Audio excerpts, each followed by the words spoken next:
Let's hit it.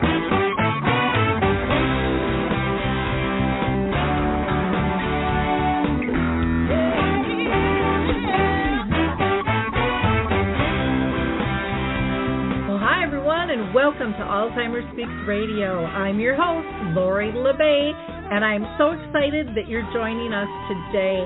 We are going to have a fascinating conversation as usual as we learn from people all around the world at all ages and stages of life. Stay tuned as we shift our dementia care from crisis to comfort. All right, here we go. What you think about, you will bring about.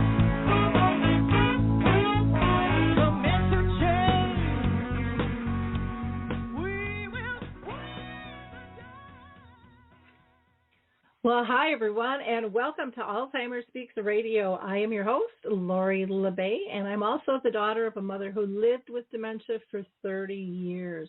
Alzheimer Speaks was created to raise all voices around the world, large and small.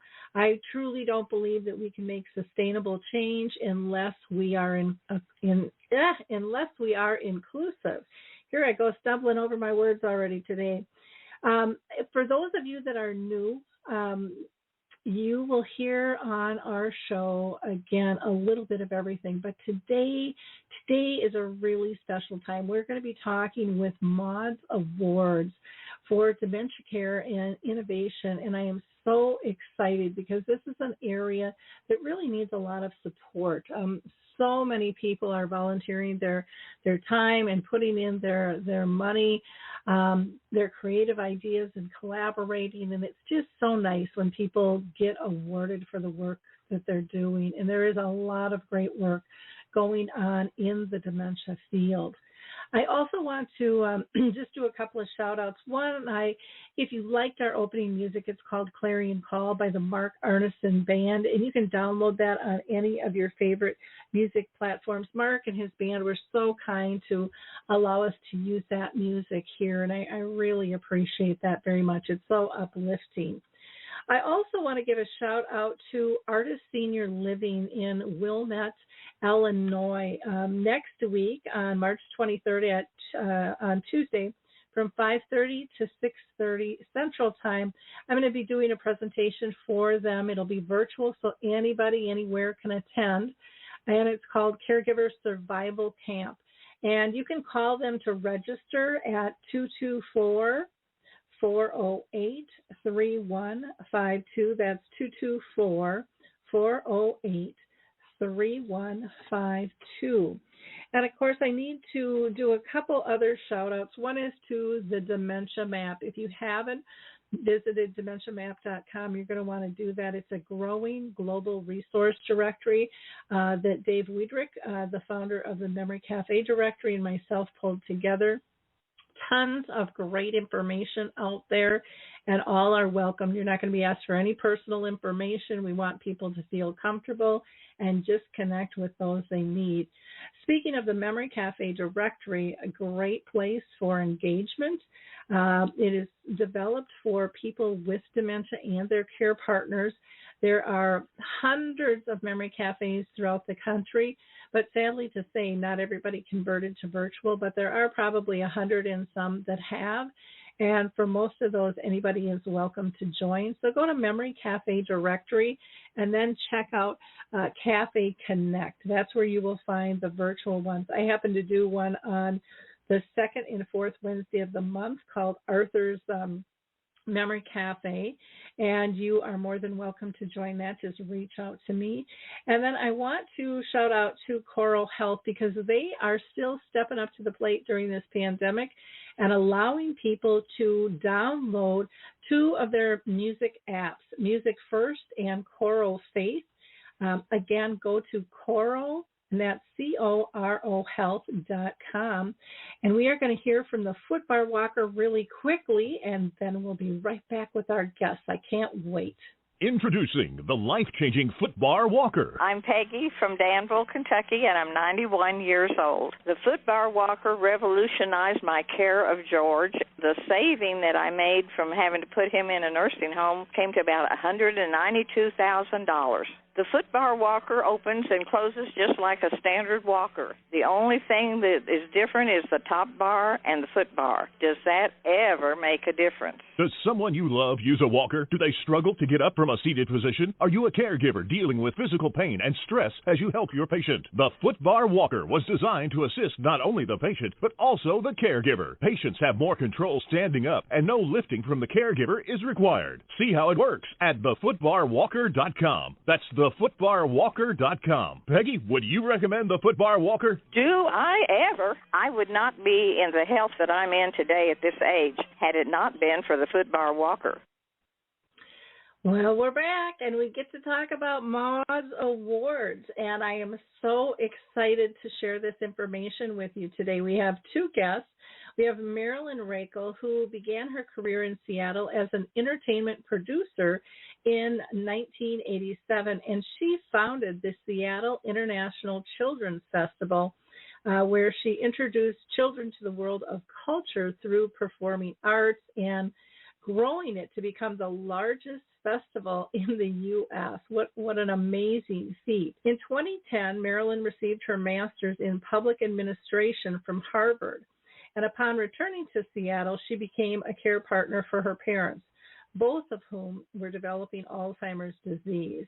And then in 2015, inspired by her mother's newfound artistic ability, she founded the Art of Alzheimer's, which really celebrated the creativity of a person living with any form of dementia and the power of the creative arts to really enhance and empower their lives. So welcome, Marilyn. How are you doing today? I'm fine, and thank you. It's so nice to be here. Well, I am thrilled to have you. I was so excited when I heard about the awards and what all they have to offer. And when I got the catalog in the mail of, the people that were supported by this, it was just amazing how many people you honored. So I'm going to introduce your sidekick here today, and then we'll get on with our conversation. So next I want to introduce Reverend Dr. Nicole, now I'm going to kill your name just because I had it written down, Chilivis. And Nicole, correct me if I just slaughtered your name. And let me go ahead and introduce you first. Hopefully I won't wreck anything else, but I think it's Chilivis. She is an ordained Presbyterian minister, and she has worked more than a decade as a board-certified healthcare chaplain. Nicole works as a chaplain, especially in elderly care, and that really led her to her doctoral research project using virtual reality, known as VR, for those of you who don't know what the abbreviations are. And the virtual reality was really to provide shared experiences of beauty, joy, and connection to people living with dementia and their care partners. Most recently, Nicole co-founded her company, which is Revelational VR, and it's an immersive technology company focused on the dementia community.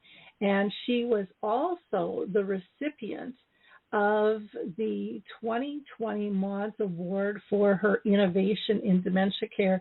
And all you have to do is take a look at some of the pictures that are scrolling by, and you will see why she won that award just by the smiles on people's faces. So welcome, Nicole. Please correct me on the pronunciation of your name in case I did slaughter it there. Thank you, Lori. I'm so delighted to be here and to get to join you and Marilyn. I think the second time you said it perfect. It's Chilivis. It's a tough one, and it's wonderful to be here. Great. Well, before I kind of get started on my line of questioning, I always like to ask everybody if they have been touched by dementia, just to give us a brief. A little brief background. And Nicole, I'm going to go ahead and start with you on that one. Did you have anybody in your own family or circle of friends with any form of dementia? Yes, actually, my father had dementia related to Parkinson's. and he was a brilliant man who loved to tell stories, and at the end of his life, we had always had a very cognitive connection, and at the end of his life, I found beautiful ways to connect with him in the present moment and share sacred moments together, but really got me thinking more about what it means to find joy in the present moment with someone we love. Wonderful. Thank you. And Marilyn, how about you? I know in your introduction I had mentioned a little bit, but can you give us a little more background? Yes, my father, all of my father's 6 brothers and sisters, my grandmother, and my mother all had Alzheimer's. And we were raised, my mother was very specific with us. She said, when our time comes, walk away. We will not remember you. Do not sacrifice your lives for us. Walk away. And we all believed her. And then Mom began to paint, and I very quickly realized, oh, I see. She's definitely still here. And that began my journey as a true care partner with Mom. And it changed my life. It made me a much nicer person, and it led me to Maude's Awards. Oh, I love that. I had really the same experience too. Not so much about being set up to walk away, but I had family members that had it too, and was just told this is what happens when you get old, and there's nothing you can really do. And those words just haunted me. And my mom, lived with it for 30 years, and until the very end, she was still connected. But it just turned into a spiritual level of communication, one I didn't even knew existed. It just kept getting deeper and deeper. It was pretty fascinating. Did you experience that as well with your mother? Oh, I like to refer to her as distilled to her essence. I felt that who she was essentially was intact. And my father had a very difficult time. He was very angry, but I think it's because we didn't know how to engage with him. And with what I learned from Mother, I know so much more. And that Mother lived for 14 years with Alzheimer's, and she was, in her words, just delightful. She found joy in everything. She basically taught me how to live. Oh, sweet. What a wonderful, wonderful story. Why don't we talk about what started Maude's Awards? What happened? Yeah. Well, Richard Ferry and Maude Ferry are this fabulous couple. He would say, and I think rightly, that they have lived the American dream. He was the co-founder of Korn Ferry International, and she was his silent partner, his goodwill ambassador, the mother of 6 children, grandmother of 12, great-grandmother, I think it's 4 now. And in 2013, she was diagnosed with dementia. And he then turned all of his attention into finding ways he could bring joy and comfort to his life. He couldn't find all the answers he was looking for, so he decided to start Maude's Awards, which is to energize the larger Alzheimer's community to discover and celebrate and share innovative practices of care. And so he announced the awards. We're giving 3 $25,000 awards every year to organizations and 5 $5,000 awards to individuals in 4 categories of care. And these are for achievements, not a grant, no strings. And his goal is to not only help Maude, but to help live better, more engaged, happier lives. Oh, that is fantastic. And it's so unusual because everyone's used to grants and we're going to do this to develop, but you are actually out there saying thank you for the work that you've accomplished already. And I think that will be so appreciated by so many.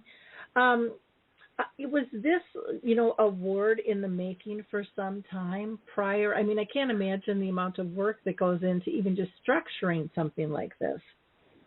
Well, I think it had been in his mind for a long time. In March of 2019, he sent me an email saying, I have this idea. What do you think of it?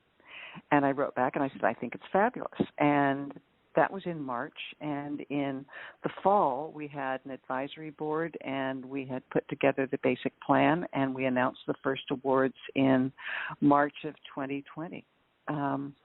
And so it came together very quickly just because we had this happy confluence of people, all of whom cared very deeply about this issue, had a lot of knowledge, and it was all spearheaded by Richard. Wow. That is unbelievable. What a fantastic man to see the need and we got 80 step applications our first year. And so the book that we actually produced is information about the 8 winners plus 60 other ideas and programs that came our way. So the idea is really we want to share this with as many people as possible. Well, and I think that is wonderful. You know, that's really why I created Alzheimer Speaks, was to connect people to services, products, and tools, because there isn't a good way to find all that stuff. And, you know, the best way, and I think the most basic way, is really word of mouth, of us lifting one another up. It's just such a beautiful, beautiful mode to be able to do that. So thank you so much for being part of this and taking time to share this with us today. I know that, you know, one of the concepts is innovation, kind of the main focal point. And why did you decide to really focus on that? Well, when he began looking, he kept looking for, you know, he didn't, back when he started looking, there wasn't a lot out there. We have so much more now, and in Seattle in particular, there were so many people working, and it was all new. So what is working? Bring this to our attention. And so we hit on innovation, some new ideas. And it really is to energize also, will there be new ideas in the future? So it's also, you know, not only this, but hoping there will be even more new ideas in the future. Yeah. Well, I love the word just energize, because I do think that it brings hope and excitement and helps people feel that they have that power of one when they see somebody else step up and do something and go, gosh, you know, because a lot of people don't have a set skill set. They just see a need and, you know, they have a desire to make a change, and they just step into it and they own it. And I think one of the biggest things that we have to do is, again, to energize, to communicate, and then to not beat people up for fear of failure. To me, I think what motivates me the most is fear of lack of progress, because I don't want another family to go through what my family went through. I think it can be better. I think it should be better. And I think creativity is the key to it all, because there isn't, as we know, with dementia, one size fits all with this thing, and there's not a book. Exactly.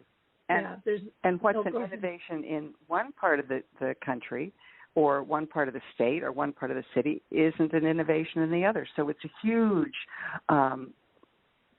scope of people who are working. And so it's really to try to be as inclusive as possible and to give people ideas. And one of the things we wanted to do this year, which we couldn't because of COVID, was that we wanted to have something we were going to call Maude's Conference, which was a way for people to get together to workshop how to actually replicate these ideas and to incorporate them into their lives. And we hope to be able to start this again when we can reach when we get together in person. Oh, I love that concept for a conference. So many times you go in and you get little tidbits, but sometimes it's not enough to kind of push you along and to really go in there with that idea of this is duplicatable, and then to even maybe build a support system within who's ever in that group. That stuff's powerful. That stuff is really powerful. I want to talk a little bit about the categories, too. Have the categories changed from last year to this year at all? They haven't really. Last year was interesting because it was our first year, so we were sort of feeling our way about. But the basic categories have not changed. The first one is making connections, which is creating meaningful opportunities for people living with dementia and their care partners to connect with the people and the world around them. And this can be creative art, intergenerational programs, all sorts of programs, anything that's connecting people. And we actually got the most applications in that category. Another one is treating by design, which is how to improve living spaces and the mobility of people living with dementia. Cultivating health, which is providing exceptional care or education that supports long-term physical health. And then a really important one, supporting care partners. Impactful education, training, or support for care partners. And those are the four categories. I think the only thing we did in treating by design was to add horticulture and gardens. But other than that, they haven't really changed. Wonderful. And, it's so nice to hear the categories because I think sometimes, for a long time, I've been in this space, probably, 11, 12 years now. But people, as goofy as it sounds, really weren't back then connecting people with dementia. It was support for the care partners, but it really wasn't about raising their voice, which, gosh, they're just loaded with such great information and insight. I think that's fantastic. Can you tell us, with your first annual winners, those were announced last year, fall, I believe it was in October, I would imagine there had to be some funny, unique stories that came from the winners and how this award impacted them. Well, one of them is with us today. They had all sorts of, who is a Vietnamese woman whose mother had Alzheimer's, and she did a cultural-based program that blended Western care practices with Vietnamese culture. And that was a really fascinating one. There's another movement in Seattle we call Dementia, and it's not an organization. It's actually a movement of organizations that are working to keep people living with dementia active and connected to their community. And they have all sorts of programs with all sorts of people, and it's actually expanding across the state, and now they have a partner in British Columbia. But it's interesting how with all of these programs, the coronavirus has impacted everyone because everyone's going to virtual programs, which do not work as well for people who are living with dementia, who cannot connect to the moving cubes on the Zoom screen, and who are feeling isolated. So that all of these programs are sort of waiting to hopefully do in-person work again because it makes such a difference. Yeah, it really, really does. That's for sure. I'm going to pull Nicole into the conversation here. And Nicole, I want to ask you one about how did you become interested in virtual reality in the dementia care space?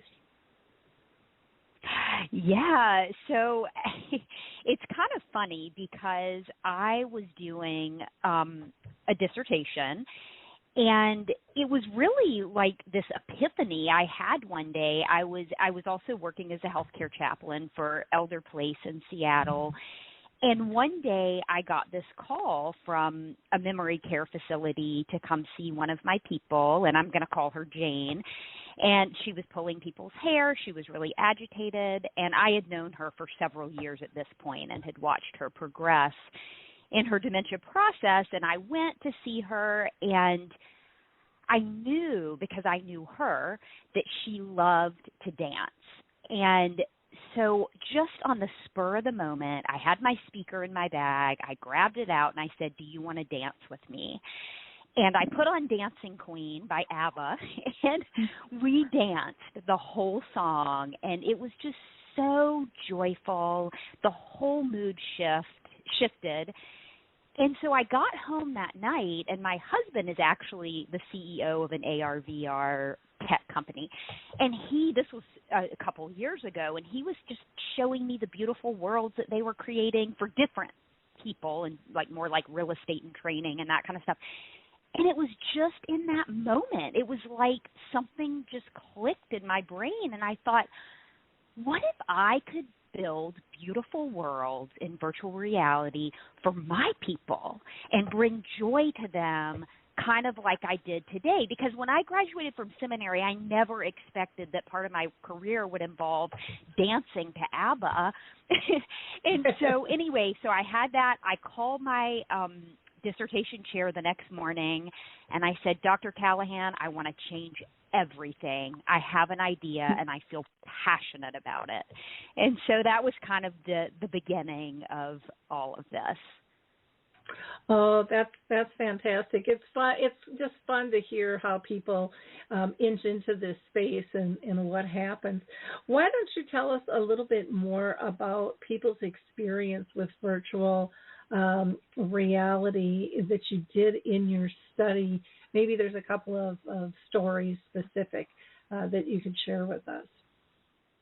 Yeah, so I was able to, in the end, do the study, the initial sort of pilot study with Providence Elder Place participants, and I took them into this experience called the Blue, which is this just sort of award-winning reef migration scene. So you literally feel like you're swimming, down with the jellyfish, and they were all in swivel chairs so they could turn and explore different places in the reef while they had the headsets on, the participants. But what I did is I kind of crafted this whole 40 minutes that we had together. In the beginning, and these were all people that were had indications of dementia and had been tested to be just kind of below the normal on the MOCA scale, which is a scale, that assesses cognitive functioning. So anyway, I started the experience by just asking them about their spirituality. And I loved, Lori, when you said something about it becomes like a spiritual level of communication. I wrote that down because I love that so much. But anyway, I asked them, what brought them joy? What brought them connection? When did they feel most connected to God and the transcendent? And then I asked them what brought anxiety. And so I kind of got to know each of the participants. And then I put them in the headset to experience the coral reef for about 6 or 7 minutes, or probably about 6 minutes. And then after, and I was mirroring it on a screen, so I was experiencing it with them. They were in the headset, I was not, but we were both watching it together so we could talk as they watched it. And then after, we talked more about it. But what happened that really just urged me forward was it was just such a precious 45 minutes, and people were so into it. And I'll just quickly give you a couple of the quotes that I have that I wrote, from the experience. One said, "Well, I was just awestruck. How can you not be happy to feel like you are in the middle of such awesomeness?" And another one said, "It could be a little like heaven. It was very peaceful. You don't get many times to be that peaceful." And then I'll just say one more because I loved this one so much. It was the very end of our 45 minutes together, and I asked the participant one more question, and she said, "I don't remember everything we did, but I just know I loved it." So.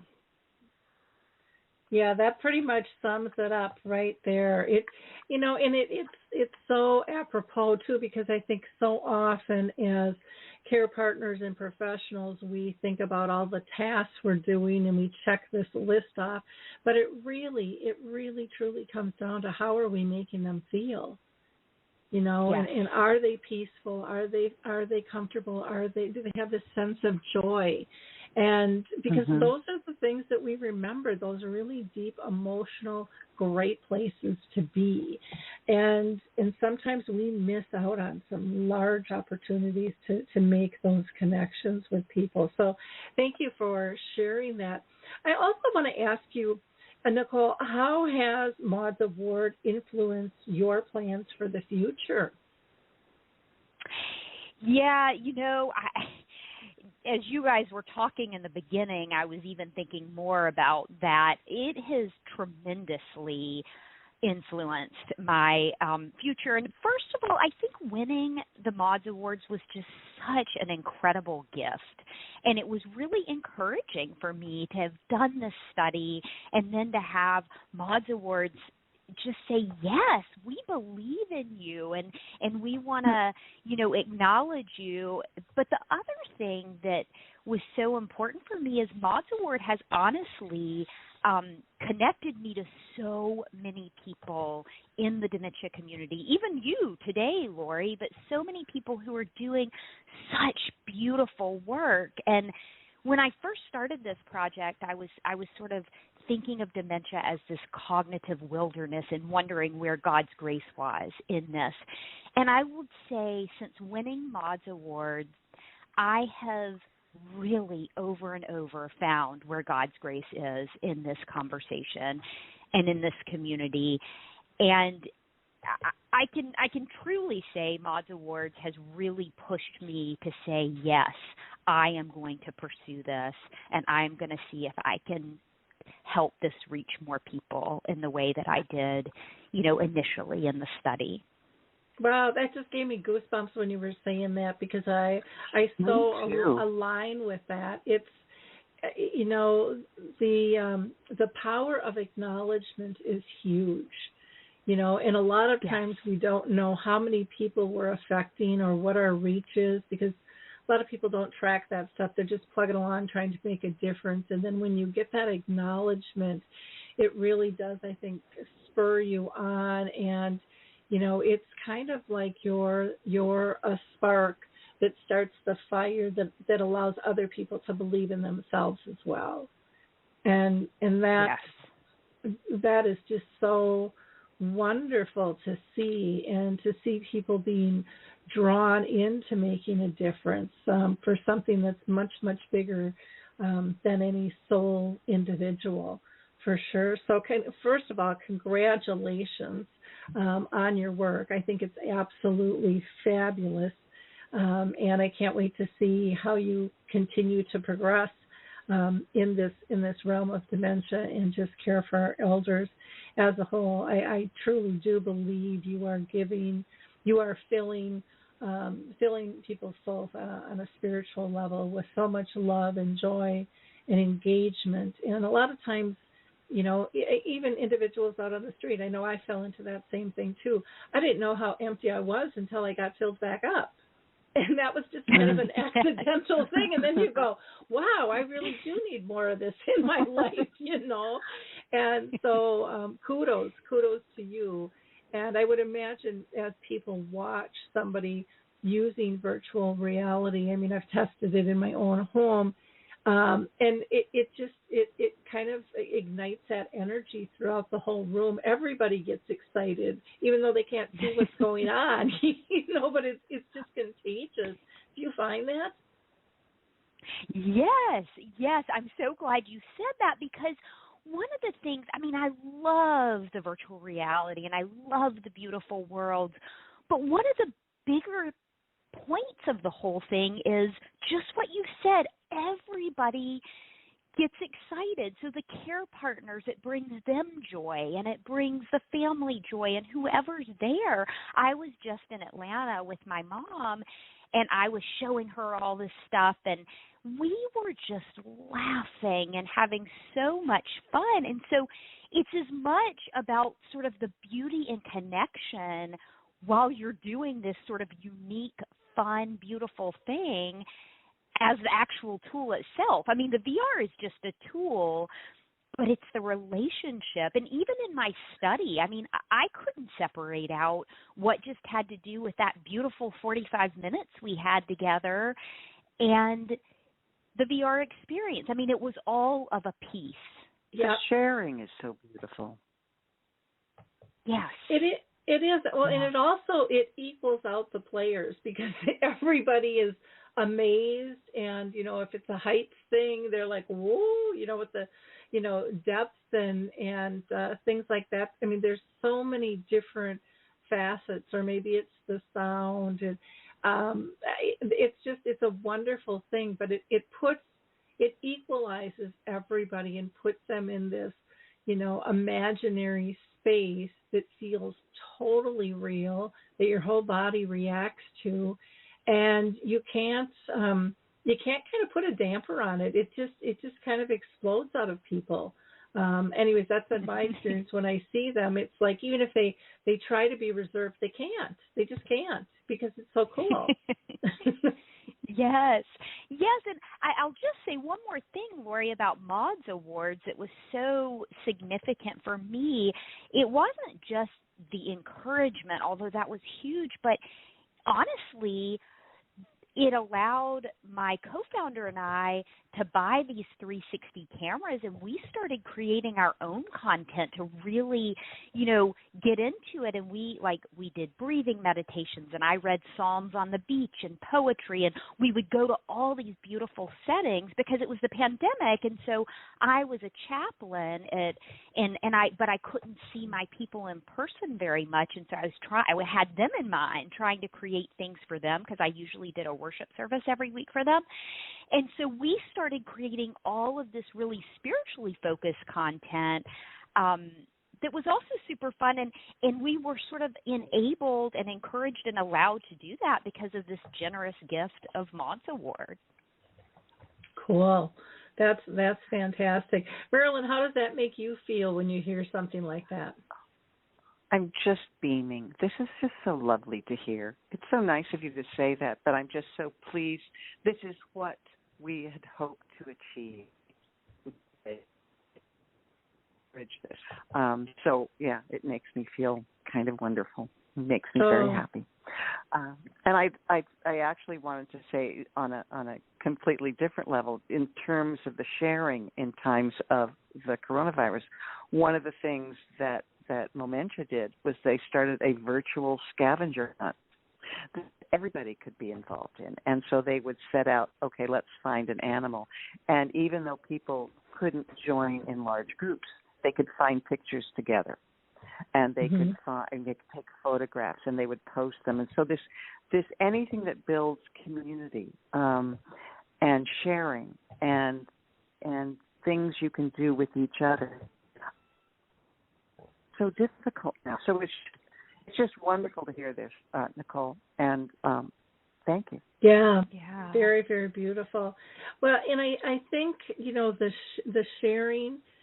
I don't know. One of the things that I learned on my journey, and Marilyn, let me know if you agree with this or not. But I just found that simplicity was the easiest route to bring joy. Things didn't have to be complicated. To me, it seemed like there was a lot of stuff out there that got really messy and got really difficult because it was just too complicated, and it didn't have to be. And when you can get down to that pure, simple joy and what really matters in a person's life, life got a lot easier in terms of dealing with dementia.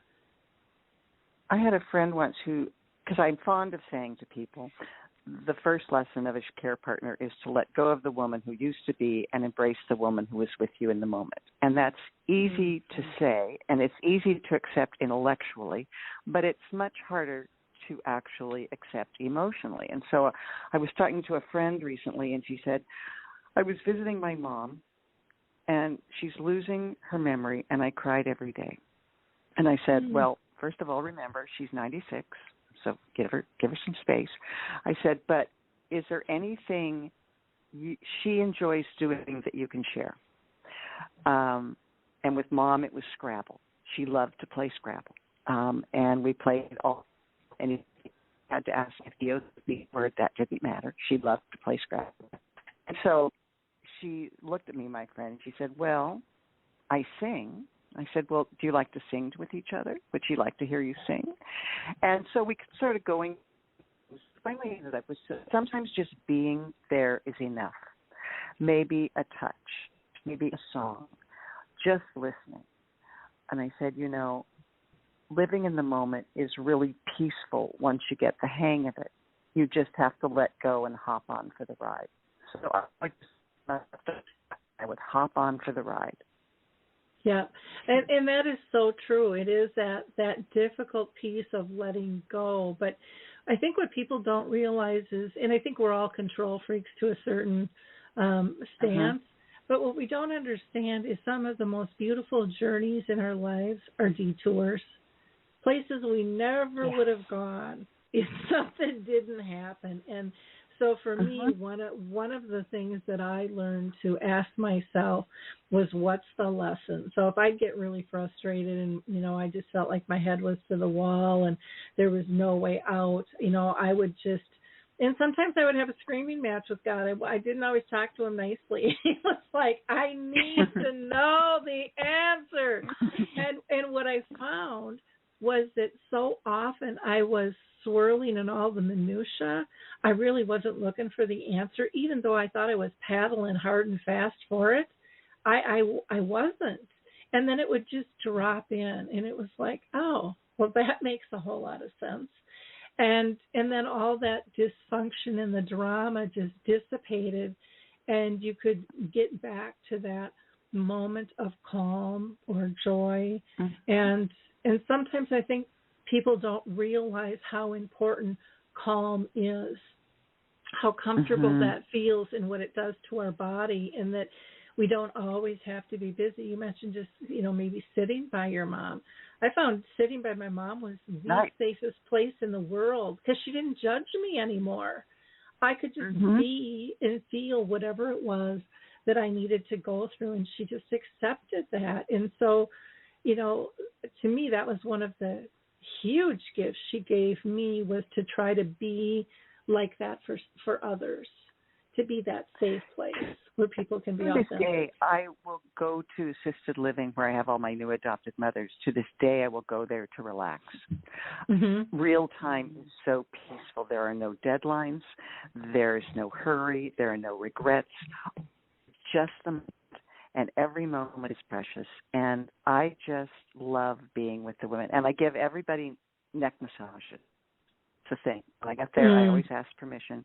I give people neck massages. And this one woman, when I finished, she said, "Oh, you have such a happy hand." You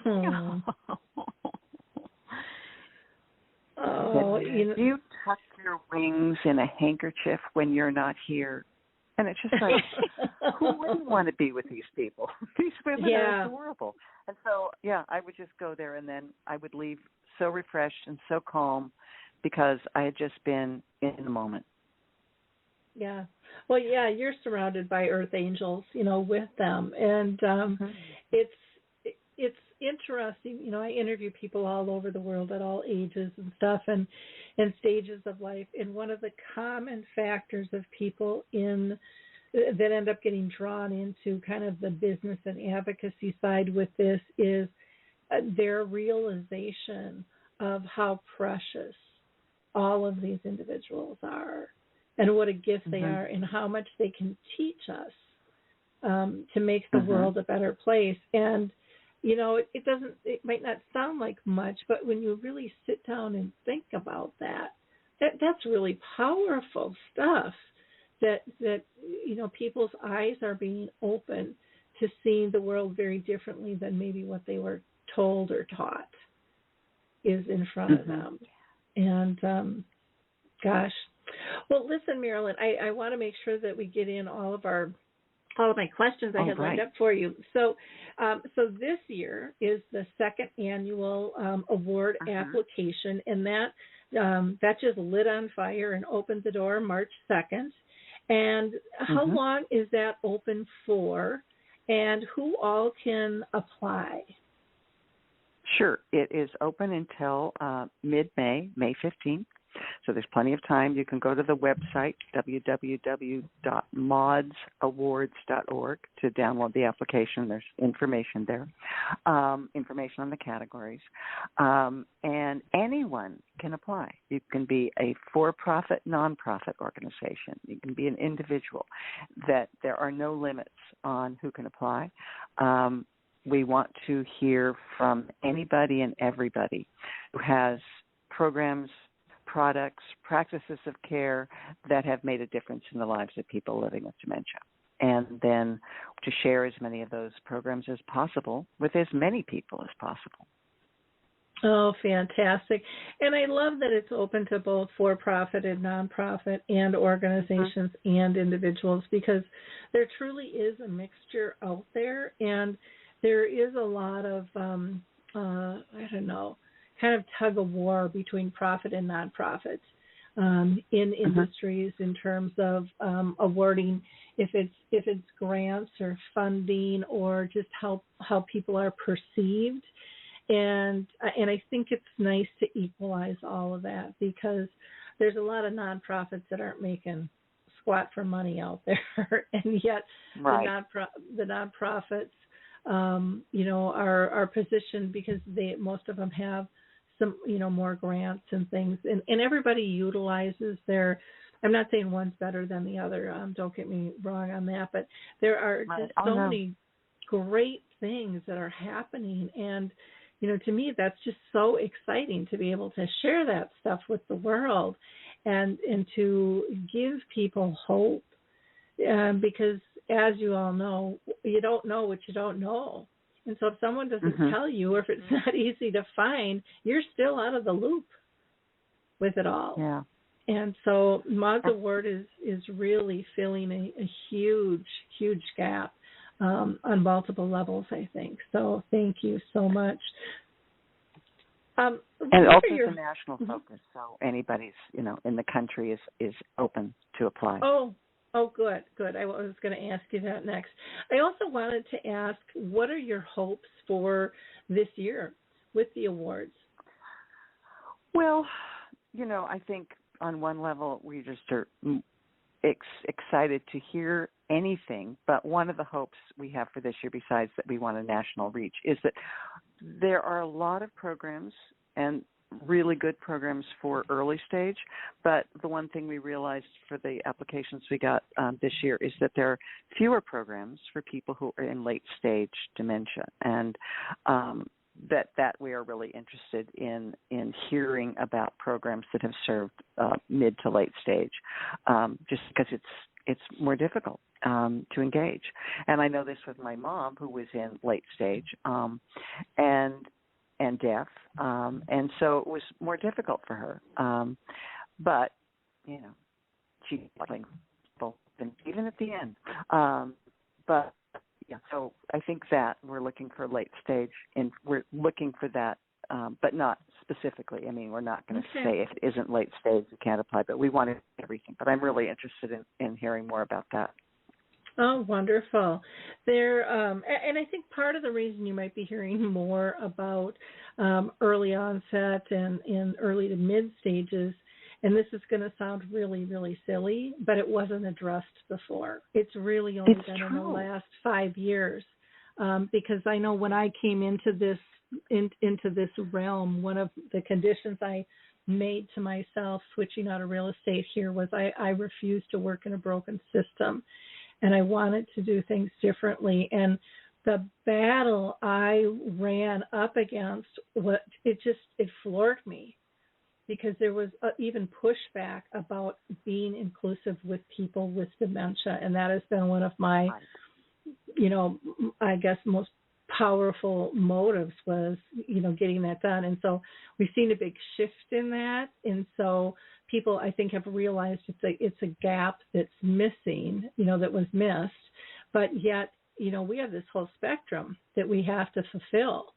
And that's a really good point, because I think it's really easy for us to swing the pendulum from one angle to the other. It's kind of almost like our politics, you're either right or you're left. And it's like, well, there is this middle road, too, that has to serve everybody. And we really need to have, a wider, broader view of what the needs are, and then making sure that it varies. And one company I'll just mention that's done that really nicely is, I don't know if you've heard of them, but it's called Maria's Place. And it's a website that has just a host of all different types of activities, but they do videos and they show you how to accommodate different progressions of the disease. That's wonderful. It's very cool. Or Nana's Books that just rolled out. I just interviewed Lorette the other day, Claire, and she has put together, they're actually adult books for people with dementia. And, those are so wonderful. I saw those. They're so wonderful. They are. They're absolutely wonderful. And they can be utilized from beginning to end, because you can adapt how you do your storytelling or how you engage and stuff. So, sometimes it's, I think, people talking about what they're doing and being inclusive of the stages of how to adapt. Because I think a lot of times we, when we're doing stuff, we just think everybody else sees what we see and they understand that you can utilize it. And it's like, no, we have to slow down, and we really have to tell our own stories of how this product, service, or tool can be used and adapted for the various stages and situations. You make such a good point. I mean, and talking about early stage, mid stage, late stage, there 5 years ago there was so little that we could turn to and say, try this, and still there is, comparatively speaking, so little. There's such a need, and that even though, and what I love about Nana's books, and also in Seattle, one of the award winners was Allison Schreier, who has a program called Zinnia TV, which creates videos, very calm, beautiful videos that work on the same level of Nana's books, that there's so much more coming out now. And so even though we're interested in late stage, the whole arena is just, we need to know so much. There's still so much to learn.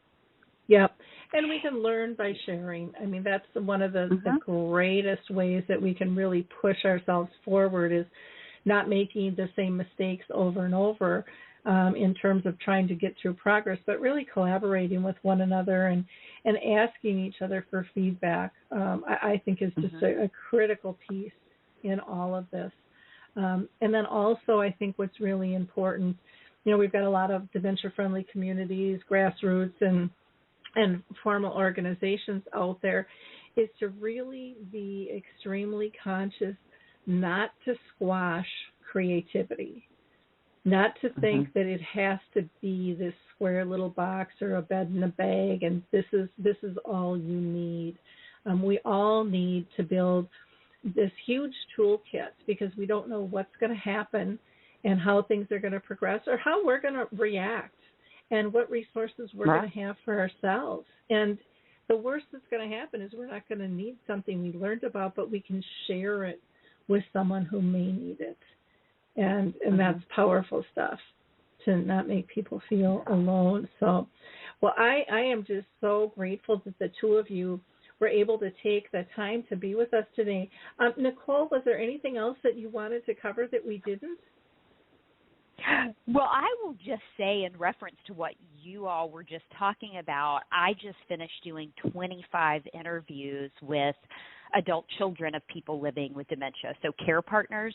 And one of the single most themes that I think every single person said was how alone they felt in this journey, and really hungering for not just ways to connect with their loved one, but also ways to connect with others, which is exactly what y'all are talking about. How do we continue to enrich this community so that the care partners also feel supported and encouraged and included with these innovative and creative ideas. So that's all. Thank you. Well, on top of that, one thing I'm just going to mention is a lot of times, we have our support groups for the caregivers, care partners, care companions, carers, whatever you want to call them. And that is great. But just like a person with dementia, that's not all they want to be. And so it's important. And that was a lesson that was hard for me to learn, because I kept pushing my friends away. Because I didn't have time. I was busy taking care of my dad with brain cancer, my mom with dementia, and then doing everything else that I had on my list. But you need to maintain balance, because you can't be a great caregiver or even a good one if you're not happy with yourself in your life. It's just not, you're just not able to give that same level of care. And so we have to get past this point of thinking that, well, this is selfish, because it's really not. It's helping you build a sound foundation to do better and to be better when you're caring for somebody else. And so I would just say to open our eyes in terms of how we support people may or may not be within the dementia arena itself specifically, but still be very, very important in terms of providing balance and allowing people to be and feel what they're going through. Marilyn, how about you? What haven't we covered? We've got about 4 minutes left, and I just want to make sure that we get everything in that we covered. need to. I mean, the one thing that you just prompted is that for supporting care partners, you were talking about support for care partners. It was respite and emotional support for care partners, which is so important, and that is a really big interest. But then I think everything, it's like we're just interested in hearing from everyone, even though I'm sitting at my poor advisory board to read hundreds and hundreds of applications. But we're just very excited about this next year and what we'll discover and what we can share, and that for everyone who is a care partner to a person living with dementia, there is hope. There are lots and lots of resources and tools that can make your life better, their life better, and we're just incredibly honored to be a part of it. Yes, and we are thrilled that you guys are out there in the world. I just think this is absolutely a fabulous idea, and I love that it's not just picking the best of the best, but you're sharing everything that comes in, because it is important. And every community, every individual, things are going to align with them differently. And I'm a firm believer that we all have the right to choice and to be able to customize how care is going to best meet our own family's needs or our community's needs as a whole, for sure. Now, people are probably going, well, how the heck do we get a hold of them? And so I better make sure that I give out your website here. It's Maude Awards, and both of those are plural, maudesawards.org. And then Nicole's website, you can go to RELATIONALVR.com. So again, and that's on the web page and the blog, wherever you're listening from.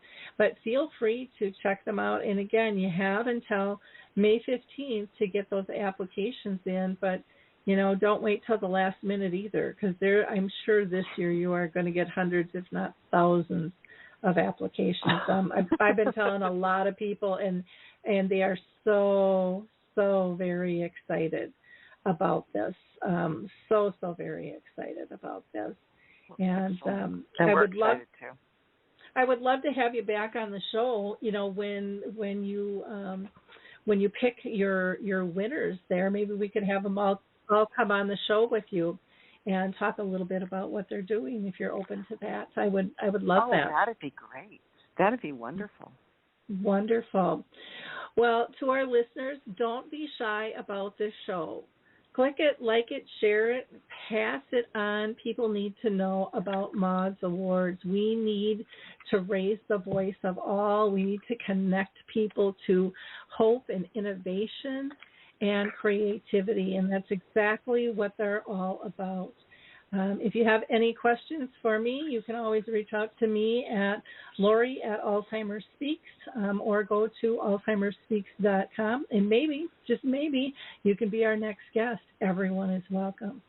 Thanks, everyone. And again, Marilyn and Nicole, thank you so much for your time and your energy. It was just a wonderful, wonderful conversation today. So thank you. It was so great to be here. Thank you, Lori. Take care. Bye now. All right. Bye-bye. Bye, everyone.